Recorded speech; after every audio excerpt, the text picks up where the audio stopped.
యేసు క్రీస్తు ప్రభు నామములో కృతజ్ఞతాస్తుతులు చెల్లిస్తా ఉన్నాను. ఈరోజు ప్రభువా మేము స్థుతించే మహిమపరిచే బాధ్యత మాకు అనుగ్రహించాలి.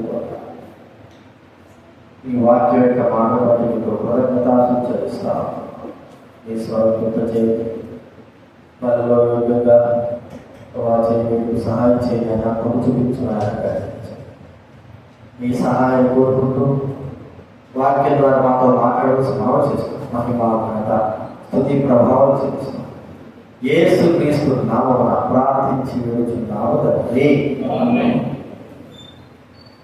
కొరింథీయులకు రాసిన మొదటి పత్రిక 11వ అధ్యాయం. మొదటి కొరింథీయులకు రాసిన పత్రిక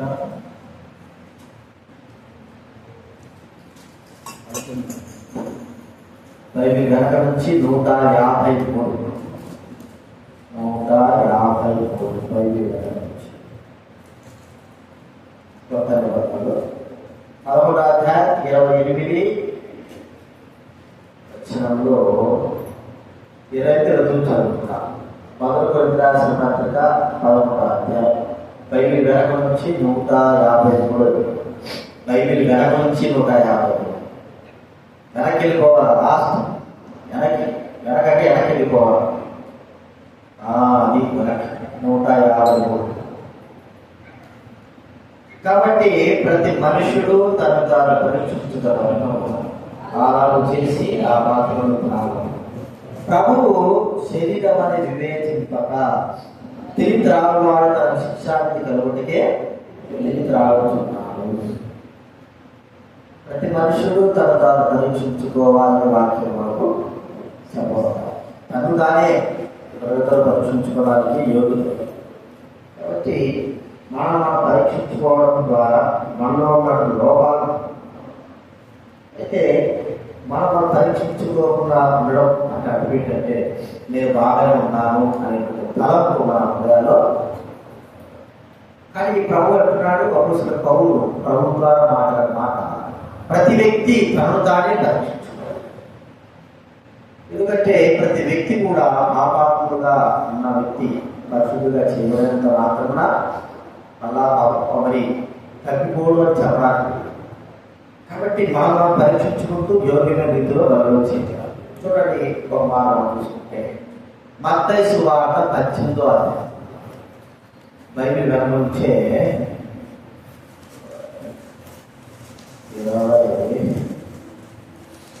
18వ పేజీ. బైబిల్ గమనించే 18వ పేజీ, కొత్త నిబంధనలో 18వ అధ్యాయం 7వ వచనం. మత్తయి సువార్త 18వ అధ్యాయము 7వ వచనం అందరూ కూడా కలిసి చదువుతుందా? అభ్యంతరముల వలన లోకముల శ్రమ, అభ్యంతరములు రాక తప్పవు కానీ ఎవరి వలన అభ్యంతరం వచ్చునో ఆ మనుషునికి శ్రమ. అలాగే లూకా రాసిన సువార్త బైబిల్ గమనించే 17వ అధ్యాయం అంటే 69వ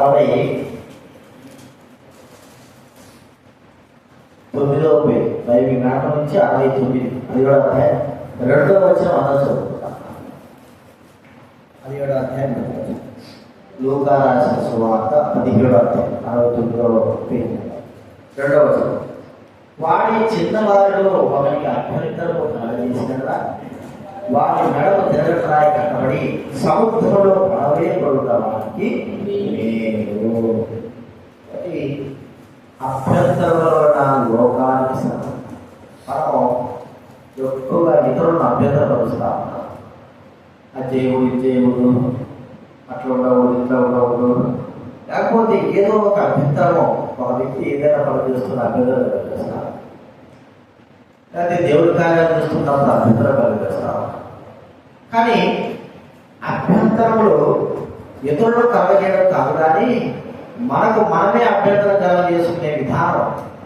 అలాగే మనకు మనమే ఆలోచిస్తే ఇప్పుడు పిల్లలు ఉన్నారనుకోండి, ఇట్లా చేస్తూ ఉంటారు. ఎవరో కాళ్ళు పెట్టాల్సిన అవసరం కాదు. వాళ్ళ కాళ్ళు తగిలిపోయి ఏమంటారు, వాళ్ళంతా వాళ్ళే కింద పడిపోతారు. వాళ్ళ కాళ్ళు తగిలిపోయి వాళ్ళే కింద పడతారు. ఎవరో కాళ్ళు పెడితే కింద పడ్డాడని కాదు, ఎందుకంటే వాడికి నడిచేది రాదు కాబట్టి, లేకపోతే పుట్టివారు రాకపోతే వాళ్ళు పుట్టుతారు నడుస్తూ ఉంటారు. వాళ్ళు నడిచేటప్పుడు వాళ్ళు కాదు వాళ్ళే కింద పడతారు. అలాగా మనకు మనమే అభ్యంతరంగా చేసుకుంటున్నా నేను ఇక్కడ విషయం. మనకు మనమే ఎవరో అభ్యంతరంగా చేస్తే మనం అభ్యంతరం పడేస్తామో కాదు. ఎందుకంటే దేవుడు జ్ఞానం ఇచ్చాడు, వివేచన ఇచ్చాడు, పైన తెలివి ఇచ్చాడు, లోక జ్ఞానం ఇచ్చాడు, అన్ని పరిస్థితులు ఇచ్చాడు. కాబట్టి గ్రహింపు కూడా మనకి ఇచ్చాడు. మరి మనము నష్టపడ్డాము అంటే మనకు మనమే నష్టం. ఒకవేళ మనం ఏదైనా స్కామ్లో దొరికినారనుకోండి, బ్యాంకులలో వాళ్ళు స్కామ్ చెప్తుంది, అన్నీ తెలిసే ఉంటుంది. చాలా దగ్గర బ్యాంకులలో మీకు లోన్ కట్టండి, అది కట్టండి, మీకు నెలకి 1000 రూపాయలు ఇస్తే 2000 ఇస్తాము అని ఎంతో మంది మాకు చెప్పారు. ఇవన్నీ కూడా ఎత్తిపోయినాయి, పోలీసులు పాలైనారు, అన్నీ తెలిసి కూడా నేను కట్టినా అనుకో, తెలిసి కడితే నష్టపోతే ఎవరికి నష్టపోతే నాకే నష్టం. తెలిసి ఇక్కడ మనం చూస్తామంటే దైవాక్యం మనం చూస్తే అభ్యంతరములు ఎవరిలో రావు, కానీ మన వలన, మన జీవితం వలన, మన శరీర భాగాల వలన మనకు అభ్యంతరాలు కలుగుతాయి. చూద్దాము. మనం చూస్తే మన చెయ్యే ఒకవేళ మన చెయ్యి మనకు అభ్యంతరం చేస్తే చూడండి, మత్తయి సువార్త 5వ అధ్యాయం బైబిల్ వచ్చే 30వ వచనం తర్వాత 6వ పేజీ చూడండి. బైబిల్ నుంచి 6వ పేజీ, కొత్త నిబంధన 6వ పేజీ. నీ కుడి చెయ్యి నిన్ను అభ్యంతర పరచినాడలా దాన్ని విరిగి ఎత్తరండి. ఎందుకు ఏది కుర్చీ అభ్యంతరపరిచేది? మన చెయ్యి మనం అభ్యంతరపరుచుదా? మన చెయ్యి మనకి అభ్యంతరపరుచుదా? మన చెయ్యి మనకు ఖచ్చితంగా అభ్యంతరపరుస్తుంది. లోకరీతిగా అభ్యంతరపరచలేకపోయినప్పటికీ కూడా దైవ కార్యాల విషయంలో మన చేతులు మనం ఏం చేస్తాయి? అభ్యంతరలు పరుస్తాయి. దాన్ని ఏమంటున్నాడు ప్రభు? దాన్ని నరికి నీ ఎదురుండి పెరిగి నీ ఎదురుండి. ఎందుకంటే అది అభ్యంతరపరిచింది, నా చేయనన్ను అభ్యంతరపరిచింది. ఏమిటి నా చేయనన్ను అభ్యంతరపరిచిందంటే ఈ చేతులు ప్రభువుకు ఉపయోగపడకోకుండా ఆపివేయబడ్డాయి. ఒకవేళ మనం చెప్పాలంటే ఈ చేతులు నేను చేయలేను, నేను సేవ చెయ్యలేను అని నువ్వు చెబుతున్నావు కదా అని మాట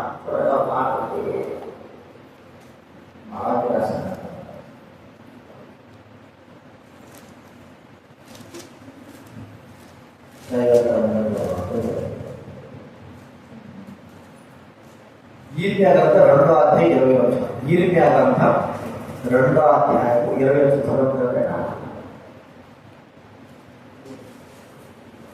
2 బైబిల్ మధ్యలో నుంచి 628 బైబిల్ మధ్యలో నుంచి 628 2వ అధ్యాయము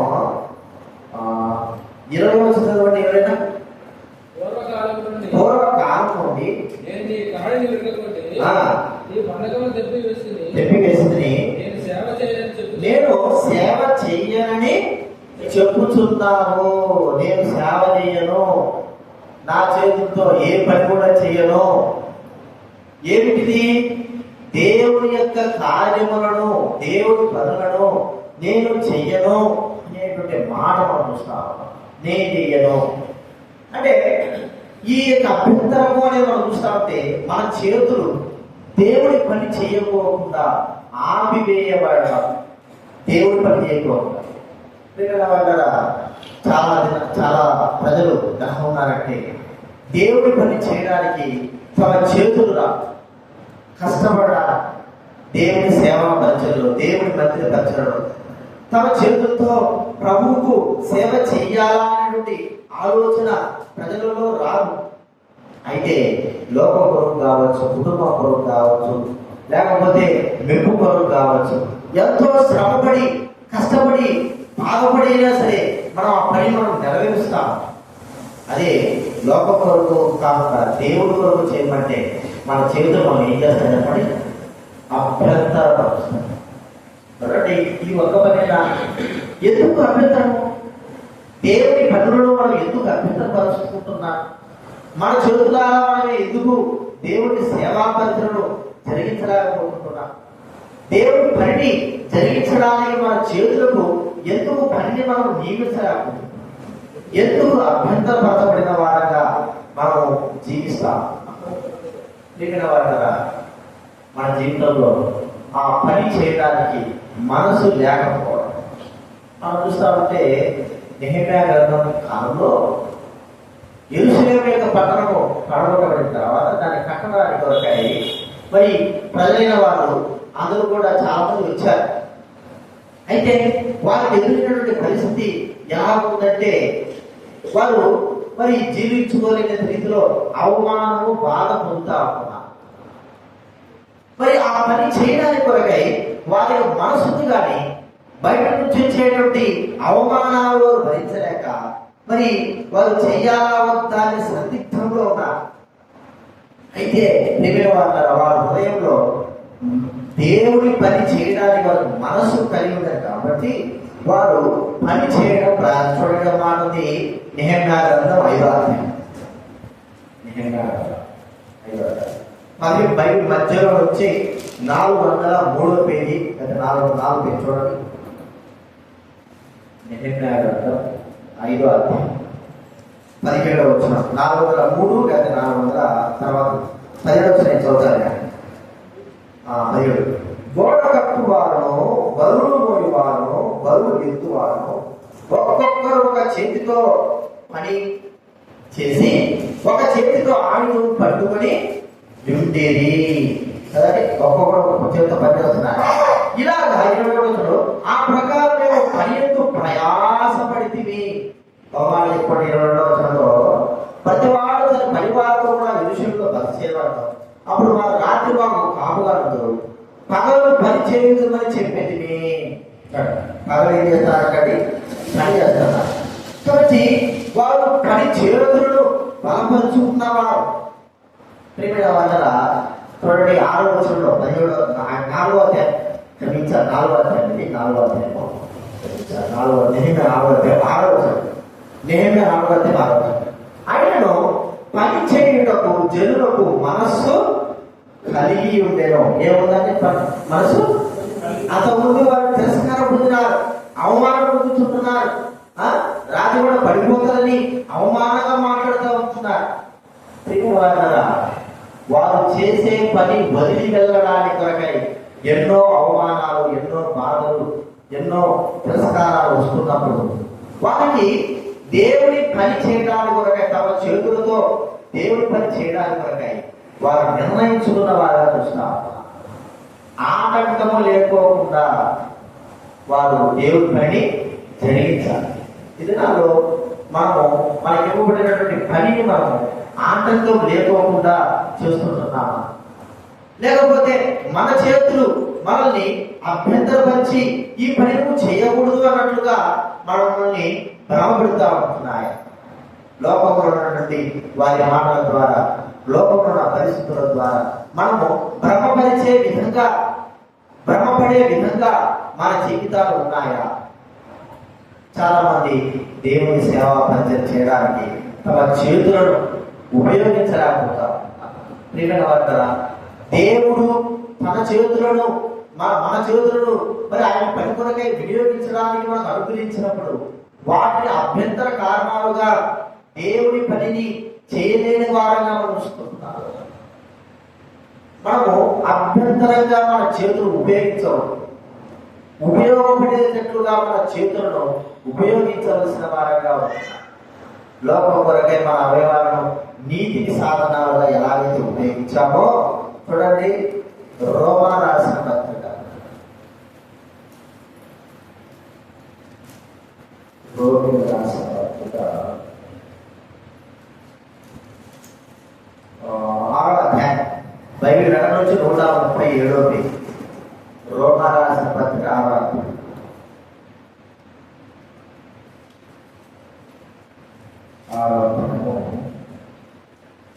13వ వచనం చదవండి.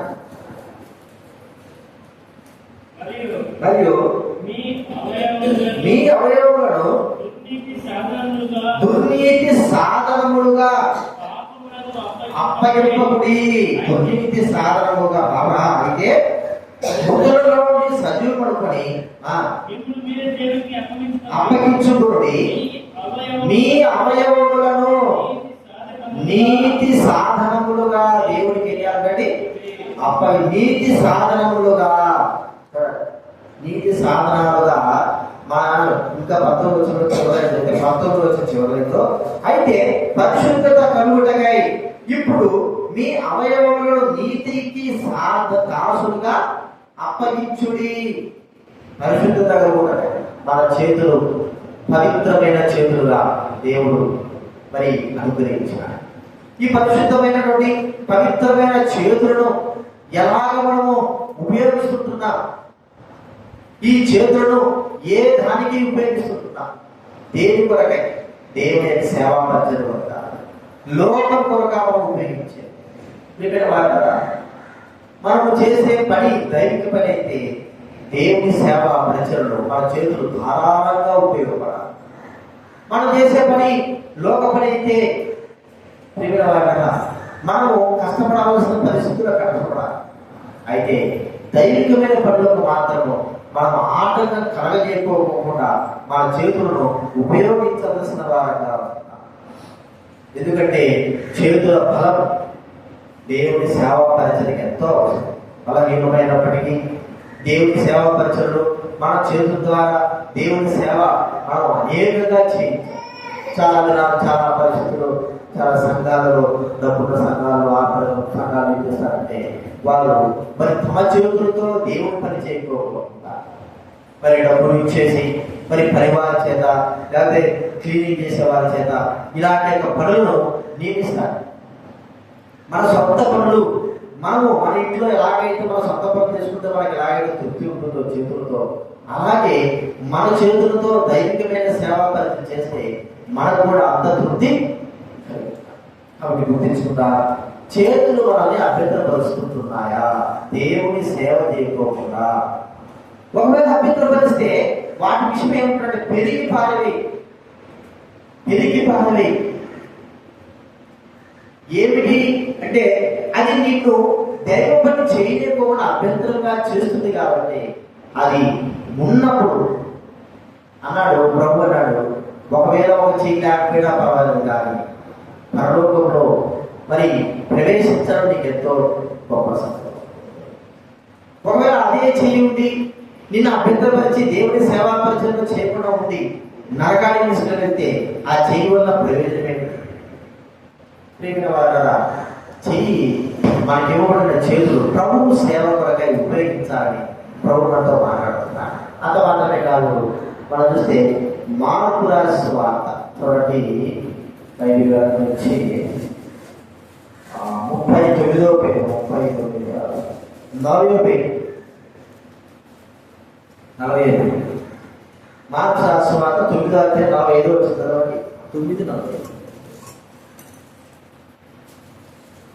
9:45 నీ పాదాలు నిన్ను అభ్యంతరపరిచినట్లా దానిని నరికి వేయము. 2 పాదములు కలిగి నరకములో పడవేయబడుట కంటే పుట్టివాడవై నిత్య జీవంలో ప్రవేశించుట మేలు. నీ పాదాలు ఏం చేస్తున్నాయంటే మనల్ని అభ్యంతరం. పాదాలు ఎందుకు అభ్యంతరపరుస్తాయి?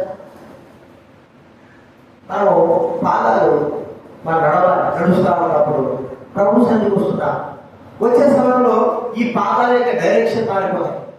అనగా దేవుని సన్నిధికి అని బయలుదేరేటటువంటి మన పాదాలు మరి ఎవరో పిలుస్తారు, లేకపోతే ఏదో అవసరం ఉంటుంది, ఏదో పని ఉంటుంది, ఆ పాదాలు డైరెక్ట్ గా పక్కకి వెళ్ళిపోతాయి. అనగా దేవుని సన్నిధికి రానియకోకుండా మన పాదాలు త్రిప్పబడటం. మన పాదాలు దేవుని సేవలో నడవడానికి కొరకై మనం ఏం చేయాలి? వాటిని ఉపయోగించాలి. ఎందుకు? పాదాలను దేవుడు మనకి ఇచ్చింది తన సన్నిధికి రావడానికి, నీ ఇష్ట ప్రకారంగా పరిగెత్తడానికి, నీ ఇష్ట ప్రకారంగా ఎక్కబడితే పోవడానికి కాదు. అవి దేవుని సేవ కొరకై దేవుని సన్నిధి కొరకై నడిచి రావడానికి. ప్రియమైన వారు కదా, ప్రతిరోజు మనము వాకింగ్ చేస్తాం, లేకపోతే కొంతమంది పరిగెత్తా ఉంటారు, కొంతమంది ఎక్సర్సైజ్ చేస్తూ ఉంటారు, కొంతమంది ఇంట్లో పైన తిరుగుతూ ఉంటారు పాదాల చేత. అయితే దేవుని సన్నిధికి రాలేక వారు ఏం చేస్తారంటే పాదాలు దూరం అయిపోతారు. ఎక్కడికెక్కడంటే తిరగమంటే తిరుగుతారు, కానీ దేవుని సన్నిధిలోకి రమ్మంటే మాత్రం అంటే అర్థం ఏమిటి? పాదాలు మనల్ని ఏం చేస్తున్నాయి? మనల్ని అభ్యంతరపరుస్తున్నాయి. ఎక్కడికి రాకోకుండా చేస్తున్నాయి? దేవుని సన్నిధికి రానికుండా చేస్తా ఉంటాయి పాదాలు. మనం గుర్తించుకోవాలి. ఇది నీ పాదములు దేవుడి కొరకై అడుగు వేస్తున్నాయా? దేవుడి కొరకై దేవుడితో పాటి దేవుడిని వెంబడించేటువంటి ఆ పాదాలుగా ఉంటున్నాయా? యేసు శిష్యులు ఆయన ఎక్కడికి వెళ్తే అక్కడ వెళ్తున్నారు, ఆయనతో పాటు నడుస్తున్నారు, ఆయన సేవా పరిచయంలో ఆయనతో పాటు ఉంటున్నారు. ఇక్కడ వాళ్ళ ఒక మాట మనం చూస్తే ప్రభు నాడు ఒక ధనవంతుడి గురించి చెప్తున్నాడు. ఎవరు ధనవంతుడు వెళ్తే యేసు వచ్చాడు, అయ్యా నేను మరి నిత్య జీవంలో ప్రవేశించాలంటే యేసు దగ్గరికి వచ్చాడు. వచ్చి ఏదో కావాలని వచ్చాడు, నిత్య జీవం కావాలని వచ్చాడు, సాగి పడ్డాడు. మరి వచ్చినప్పుడు ప్రభు చెప్పాడు, ఏమని? నీకు నీ పైకి ఒకటే మరి వచ్చి ప్రభు సిద్ధపడి ప్రభు నిత్య జీవం పోవాలి, నేను ఏం చేయాలని అడిగాడు. అని చెప్పాడు, ఈ కార్యాలు చేయి, కార్యాలు అన్ని చేస్తూనే ఉన్నాను అని. అయితే ఒక మాట చెప్పాడు, నీకు కలిగింది అమ్మేసి, నీకే డబ్బు ఉంది కదా, ధనం ఉంది కదా, ఇది అమ్మేసి పేదలకు ఇచ్చేసాయి. ఆయన కూడా ఏమన్నా చెప్ప, నాకు ఇచ్చేసాను తప్ప పేదలకు ఇచ్చేసాడు అంటే ఆ వ్యక్తికి బాధేసి ఏ వ్యక్తినైతే వెంబడించాలని కోరుకోవడానికి వచ్చాడో ఆ వ్యక్తి దగ్గర నుంచి యేసు దగ్గర నుంచి ఏమైపోయాడు? వ్యసనపడుతూ వెళ్ళిపోయాడు. పాదాలు ఏమైపోయినాయి? ప్రభు దగ్గరికి రానే వచ్చినాయి, కానీ ఏదో అభ్యంతరం తనలో కలగడం ద్వారా వెనక్కి వెళ్ళిపోయాడు. చూడండి, నిత్య జీవం దగ్గరికి వచ్చి ప్రభువుని వెంబడించాలన్నప్పుడు, ఆలోచన వెంబడించాలన్నప్పుడు ఆయన చెప్పిన మాట చేయకపోకుండా ఆ అభ్యంతరం కలిగింది తన మనలో. ఏది? నువ్వు అమ్మేసేయాలి అట్లా అభ్యంతరం కలిగింది. అమ్మేసేయాలి అభ్యంతరం కలిగేటప్పుడు తను విడిచేసి, ప్రభువుని విడిచేసి వెనక్కి వెళ్ళిపోయాడు. చూడండి, మన జీవితంలో ఎన్నోసార్లు ఎన్నో రీతులుగా మన పాదాలు మనల్ని వెనక్కి లాగుతారు.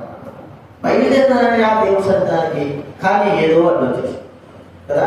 కొన్నిసార్లు మనకు అడ్డు వచ్చేది పిల్లులు, కుక్కలు. ఈ అడ్డు వస్తే వీటి కోసం మనం ఏం చేస్తాం చెప్పండి? దేవుని సన్నిధానికి మానేస్తాం. ఒక అడ్డుంది, సరే పదాలు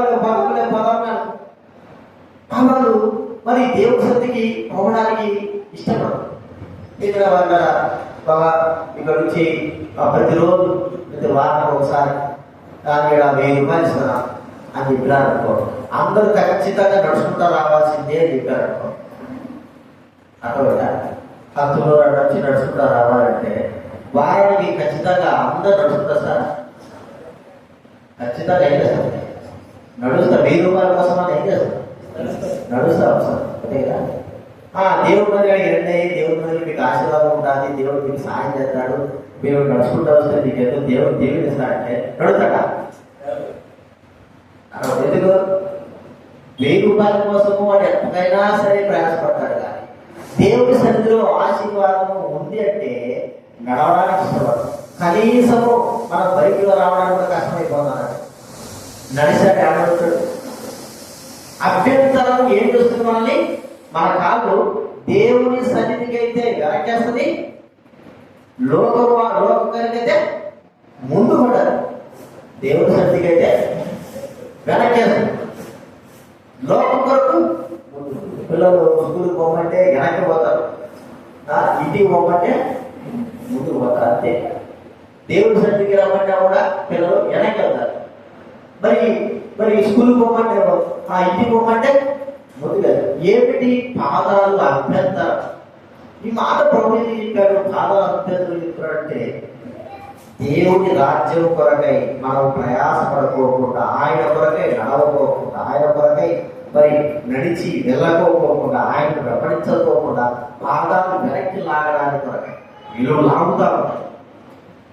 పాదాలు ఎందుకు మనకి ఇచ్చిన ఈ యొక్క పాదాలు ప్రభు, ఎందుకంటే ప్రభు మన కొరకై ఈ భూలోకంలో 3.5 సంవత్సరము ఆయన తిరిగి దేవుడి పరిచర్య దేవుడికి చేశాడు. మనం కూడా మేము మరి బియ్యం కట్టి కూర్చొని సేవ చేస్తాడు. నటరాజు అంటే ఒక చెప్పండి వారికి మాట. నటరాజు ఆయన మరి వేరే కులంలో చేసిన వ్యక్తి. ఒక్కడే రక్షింపడు, భార్య లేదు, భార్య రక్షింపడా పిల్లలు. ఆయన సూత్రం ఏంటంటే సువార్త చేస్తే సువార్త చుట్టుపక్కల ఒకటే సూత్రం, ఎంత దూరమే నడుచుతావు నడుచుకుంటారు పోతాడు. ఆయన మోకాళ్ళు మోకాలు తరిగిపోయినాయి, నడుచుకుంటూనే పోతాడు. సైకిల్ కట్టుకొని సైకిల్ ఒకటి పెట్టుకొని చిన్నగా నడుచుకుంటారు. ఈ గ్రామం నుంచి ఆ గ్రామం, ఆ గ్రామం నుంచి 1 కిలోమీటర్ ఉంటారు, 1.5 కిలోమీటర్ ఉంటారు, నడుచుకుంటూ వెళ్ళేవాడు. ఒకవేళ నేను కూడా నడుచుకుంటా కాకుండా మరి ఎవరైనా వృద్ధులైన వాళ్ళు రాయకపోతే వారికి ఆటో పెట్టేలా నడుచుకుంటూనే వచ్చేవాడు. ఖచ్చితంగా దేవుడి సేవ కొరకు మన పాదాలు శ్రమపడాలా, బాధపడాలి. చేయవలసినప్పుడు దేవుడి సేవ బలంగా చేయవలసినప్పుడు చేయకపోతే అభ్యంతరం ఉంటుంది. ప్రభు కొరకే నడవలసినప్పుడు దేవుడి సేవ కొరకు నడవలేకపోతే వాటిలో ఏమవుతుంది? అభ్యంతరం. ఏమిటి అభ్యంతరం? అక్కడ మాత్రం ఏమవుతుంది? మనం అవయవాలు నీతికి సాధనాలుగా వాడాలి. నీతికి సాధనాలుగా మన చేతులు, మన కాళ్ళు నీతికి సాధనాలుగా వాడేదిగా ఉండాలని. కాబట్టి ప్రేమగా నీతికి సాధనాలుగా వాడబడుతున్నాయా? నీ చేతులు, కాళ్ళు దేనికి వాడుతున్నా? దేనికి సమకూరుస్తున్నా? దేవుడి కొరకై ఉపయోగిస్తున్నా? ఎవరి కొరకై ఉపయోగిస్తున్నా? ఎంత శాతము నీవు ప్రభు సేవ కొరకై ఉపయోగిస్తున్నా? ఎంత శాతము వాటిని ప్రభు సేవలో ఖర్చు పెడుతున్నా? నీ శక్తిని ఖర్చు పెడుతున్నా? ఎంత శాతం? ఒకసారి మనం ఆలోచించుకోవాలి. ఒకవేళ మనము మరి ప్రభు మనకు అనుగ్రహించి అన్ని కూడా మనము భుజించి లేకపోతే ఆయనకు ఆశీర్వాదాలు పొంది కూడా మన సేవలో మన చేతులు కానీ మన కాళ్ళు కానీ మనము ప్రయాసపడకపోతే వాటి వల్ల ప్రయోజనం లేదు. దేవుడి కొరకు ప్రయాసపడనటువంటి అవయవాలు వాటి వల్ల ప్రయోజనము లేదు కదండి. మన కుటుంబం మన శరీరంలో ఏదైనా సరే ప్రయాసపడకపోతే దానివల్ల వాడు ఎంత బాధపడతారు. వేలున్నాయి, వేలన్నీ బాగానే ఉన్నాయి, ఒక్క వేలు మాత్రం ముడుచుకోపోయి ఉండాలి. అది అలాగే ఉంది, దానివల్ల ప్రయోజనం లేకపోతా ఉంది. దాన్ని చూసినప్పుడల్లా వాడు ఎంతో బాధ కలుగుతుంది. ఇన్ని వేలు కలుగుతాయి, ఇది ఒక్కటే ఉంటే సమయానికి అవసరానికి ఈ వేలు కూడా ఉపయోగపడతారు కదా. అయితే దానివల్ల ప్రయోజనం లేదు, ప్రయాసం, బాధపడతారు. కాబట్టి మన జీవితంలో మనకి ఇచ్చినటువంటి కాళ్ళు, చేతులు, కన్నులు కూడా, నీ కన్ను నిన్ను అభ్యంతరపరిస్తే మన కన్నులు దాన్ని పీకి భారం. ఎందుకంటే 2 కన్నులు కలిగి నరకంలో పోవడం కంటే 1 కన్ను కలిగి దేవుని సన్నిధిలో ప్రవేశించడం మేలు కదా. కదా మన కన్నులు మనం ఎలా అభ్యంతరపరుస్తున్నాం? మనం లోకంలో ఉన్నటువంటి అన్ని చూస్తాం, చూడడానికి ఇష్టపడతాం. లోకంలో వింతలు, వినోదాలు అన్ని చూడడానికి ఇష్టపడతాం. కానీ దేవుడి వాక్యాన్ని చూడడానికి మనం ఎంత మాత్రం కన్నులు అటువే. ఈరోజు ఎంతమంది బైబిల్ తిన్నారు?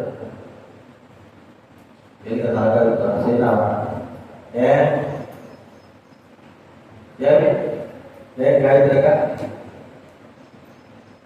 ఎందుకు నీకు కన్ను వచ్చింది? విలాసినే సైనా బయట ఈరోజు ఎంతమంది చేయగలరు?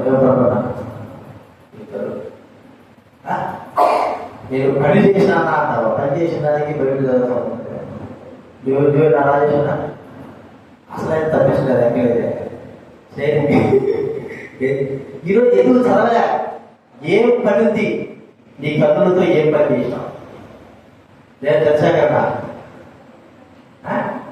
నీ కన్నులు తెలుసుకొని ఏం చూసినా ఉదయాన్ని లేస్తానే చెప్పుడు తెలుసా కదా. ఆలోచన లేస్తాను. నా కూతురు మామ చూస్తే నాకు బాగా దీపం ఉంటుంది. కూతురు మామ చూస్తాను.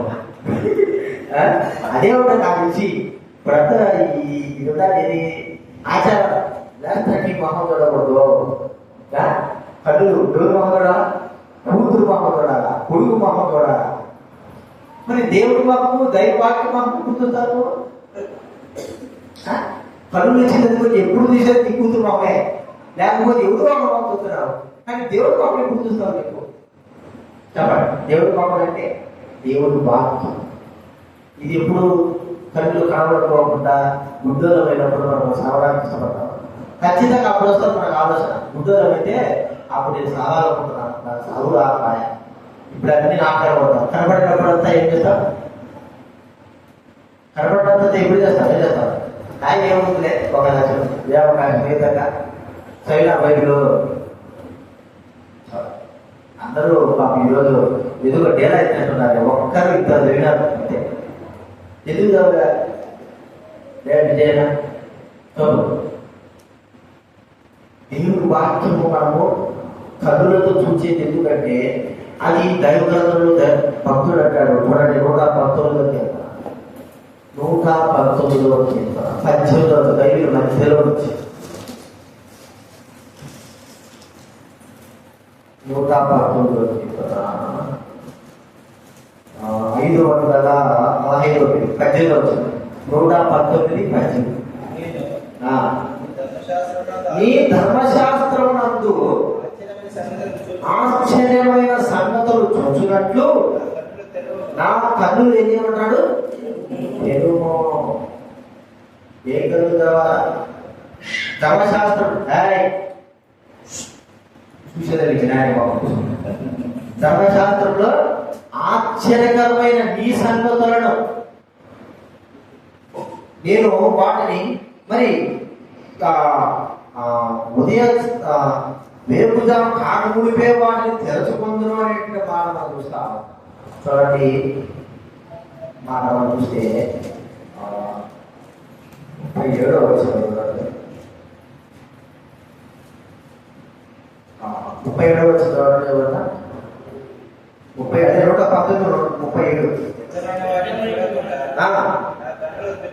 నా కన్నులు త్రిప్పివేయమో. వ్యక్తమైన వాటిని చూడకుండా ఇలా అన్నాడు, నా కన్నులు త్రిప్పివే. ఈ వాక్యం యొక్క మాటలు వినడానికి కొరకై నేను రాత్రి జాములు కాకమునిపే మరి తెలుసుకుందును అనే మాట. చూడండి, ఇక్కడ చక్కని మాట. 148 119 148 చూడండి. నీవిచ్చిన వాటి 119 అంటే 519 నీవిచ్చిన వాక్యమును నేను ధ్యానించుటకై నా కన్నులు రాత్రి జాములు కాకమునిపే దేని చూడాలి? ఆజ్ఞలను, ధర్మశాస్త్రాన్ని ప్రతిదినము ఒక ఆజ్ఞ ఇచ్చినట్టుగానే నేను నా కన్నులను తెలుసుకుంటాను. అందుకే ఉదయాన్నే లేవగానే మనం చేయాల్సిన పని ఏంటి?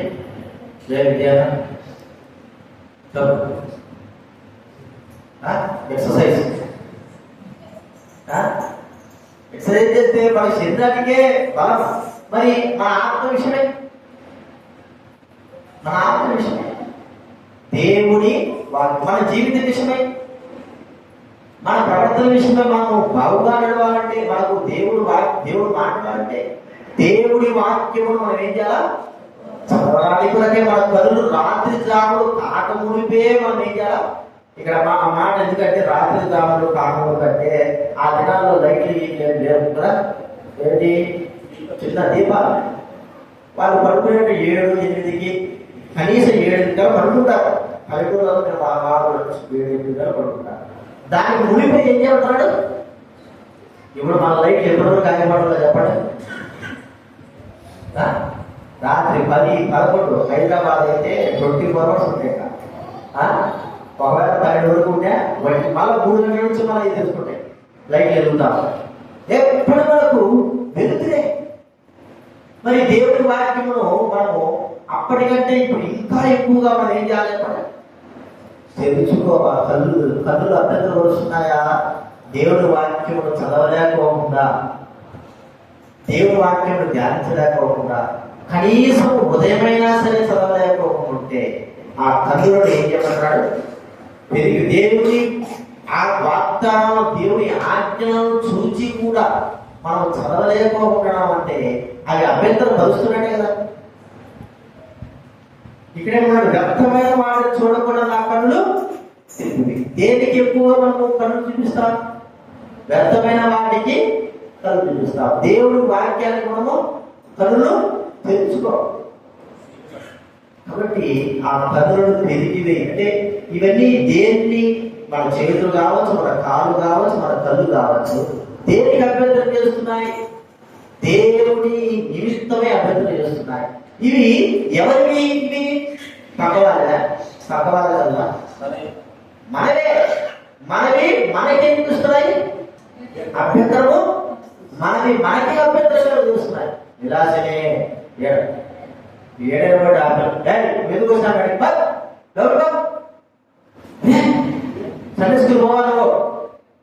ఈసారి వచ్చినా నీ బుద్ధి రాజంలో వచ్చేది కాబట్టి మేము కూడా ఎండకపోతాం. మనమే ఏం చేస్తారు? మన చేతులు మనకే అభ్యంతరం, మన కాళ్ళు మనకే అభ్యంతరం, మన కళ్ళు మనకే అభ్యంతరం కలుగుతున్నాయి. అలా చేస్తున్నాయా లేదా? మనం గుర్తించుకుంటున్నావా లేదా?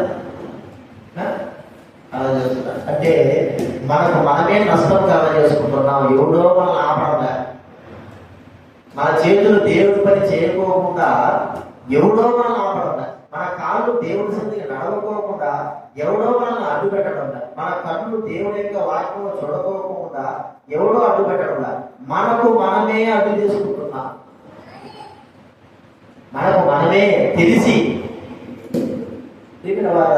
దేవుడు మనకి ఇచ్చిన కళ్ళు, కాళ్ళు, చేతులు లేకపోతే మరి మన అభిమానం నీతికి సాధనాలుగా, దేవుడి యొక్క సాధనాలుగా మనకు వాడాలి. ఎందుకంటే ప్రభువునందు మరి కేవలము మన పనికి మాత్రమే ఉపయోగించాలి. మనము పూర్తి కొరకై చేసుకున్న పనికి మాత్రమే ఉపయోగించాలి. మిగతా సమయం దేవుని సేవ కొరకై మన యొక్క అవయవాలను నీతికి సాధనాలుగా వాడాలి. కేవలము మన పూర్తి కోసం చేసుకున్న పనుల కొరకు మాత్రమే వాడాలి. మిగతాది అయితే పూర్తి కొరకై చేసుకున్న పనులే కాకోకుండా లోకం కొరకు, దుర్నీతి కొరకు కూడా మన అవయవాలను చాలా మంది వాడతారు. దుర్నీతి కొరకు, పాపం కొరకు వాడతారు. లోకంలో మన పనులు చేసుకోవడానికి ఇచ్చాడు కాబట్టి వాడాలి. ఉదయం నుంచి సాయంత్రం తర్వాత పని లేనప్పుడు ఈ సాధనాలను వేటి కొరకే వాడాలా? దైవమైన మనము దేవుని సేవ కొరకు, పరిచయ కొరకు వీటిని మనము వాడాలి. ఇవి ఇలాగా వాడబడలేకపోవడం ద్వారా మనకు మనమే అభ్యంతరం కలగజేసుకొని దేవుడిని బాధ పెట్టేవారు కాదు. మనకు మనమే అభ్యంతరం, ఎవరో అభ్యంతరం ధ్యాసం వస్తుంది. కాబట్టి ప్రియమైన వారు నీనా సాధనాలు ఎలాగ వాడుతున్నా, దేని కొరకే వాడుతున్నా, దేని కొరకే ఈ సాధనాలను ఉపయోగిస్తున్నాం, ఇవి ఎవరి కొరకు అనుగ్రహించారు, ఎవరి కొరకే వాడాలి, దేవుడి కొరకే వాడుతున్నాం, మనమే పరీక్షిస్తున్నాం. ప్రతి మనకందరూ తెలుసు ఖచ్చితంగా మనమే ఎక్కడ నష్టం, ఎక్కడ మనం వాడలేదు, ఎక్కడ ఈ సాధనాలను దేవుడి సేవ నీతికి సాధన వాడలేదు మనం గుర్తించుకొని మనం ప్రభువు దగ్గర క్షమాపణ కోరుకొని, ప్రభా ఇప్పుడు నన్ను క్షమించు ప్రభా, నా యొక్క చేతులు కానీ, కాళ్ళు కానీ, కళ్ళు కానీ నీకు సాధనాలుగా, నీ సేవ సాధనాలుగా నేను వాడలేకపోయినా, ఇవి ఒకవేళ నా కుటుంబ సాధనాలుగా వాడొచ్చేమో కానీ వాటికంటే లోకం సాధనాలుగా, పాపపు సాధనాలుగా వీటిని నేను ఏం చేశాను? వాడుతున్నా. ఇప్పుడు మనకు ఒక ఉదాహరణ చెప్పుకోవాలంటే మనము కత్తి, మనకు తెలుసు కత్తి, అది మనకు కుటుంబ అవసరాల వరకు వాడతాం, అంతేనా? అదే దుర్నీతికి సాధనంగా వాడతాం కదా, వాడలేదు దాన్ని. కత్తిని అయితే వాటి పొడుతారా, పసుపు పొడుస్తారు. గొడ్డలు దేనికి? మన అవసరం కట్టలు తీర్చుకొని మన అవసరాల కొరకు వాడతాం. అది దుర్నీతికి వాడితే, దుర్నీతిని ఇతరులను చంపడానికి వాడితే అర్థమైంది మీకు? అలాగే మన అనుభవాలు కూడా మనము మన అవసరాల వరకు మనము వాడుతున్నాము. అయితే అంతకంటే దైవికమైన వాటి కొరకే వాటిని మనం ఏం చేయాలా? వాడాలి. మనం ఈ లోపల చనిపోకముందు మన శరీరంలో అవయవాలు పని చేయకూడదు, పని చేసేంత సమయం రాకూడదు. మన యొక్క అవయవాలను ఏం చేయాలి? ప్రభు కొరకు సాధనాలుగా ఉపయోగించుకోవాలి. అసలు పని చేయని స్థితిలో వస్తాయి, వృద్ధాప్యం వస్తుంది, కాలేజీలు పని చేయలేవు. అప్పుడు నీకు ఎంత వాకి చెప్పినా చెయ్యాలనుకున్నా కూడా సమయం అంతా నువ్వు శక్తి అంతా కూడా విసర్జించి, శక్తి అంతా కూడా ఉపయోగించి లోకానికి కొరకు కావచ్చు, దుర్నీతి ఉపయోగించిన తర్వాత దేవుడి కొరకే చేయాల్సిన సమయం వచ్చినప్పుడు చూస్తూ ఊరుకుంటారు, కానీ ఏమీ చేయలేని వాడతాం. దానివల్ల ప్రయోజనం చేయవలసినప్పుడు మనం ఏం చేయాలి? చెయ్యాలి. అందుకే మన కన్నులు, మన చేతులు, మన కాళ్ళు ఎవరికి? ఇవి దేవునికి. లేకపోతే మన కన్నులు మనకే, మన చేతులు మనకే, మన కన్నులు, మన చేతులు, మన కాళ్ళు దుర్నీతికి ఉపయోగిస్తారా? దుర్నీతి ఉంది, దేవుని నీతి కూడా. ఏ దాన్ని ఉపయోగిస్తున్నా అది మనం గుర్తించుకోవాలి. ఏ దాన్ని ఉపయోగిస్తామో అది పని చేయించుకుంటారు. దుర్నీతికి ఏదో ఉపయోగించుకుంటే నష్టానికి కారణము, దేవుడి నీతికి ఉపయోగిస్తే ఆశీర్వాదానికి. మన చేతిలో ఎలా కావాలైనా సరే, ఏదైనా సరే మన అవయవాలని కూడా దేవుడి నీతికి, దేవుడి కొరకే మనం ఉపయోగించాలి. దుర్నీతికి ఉపయోగిస్తే ఎంత నష్టమో మనకి గుర్తించుకుందాం. మనం ప్రార్థన చేసుకుందాం.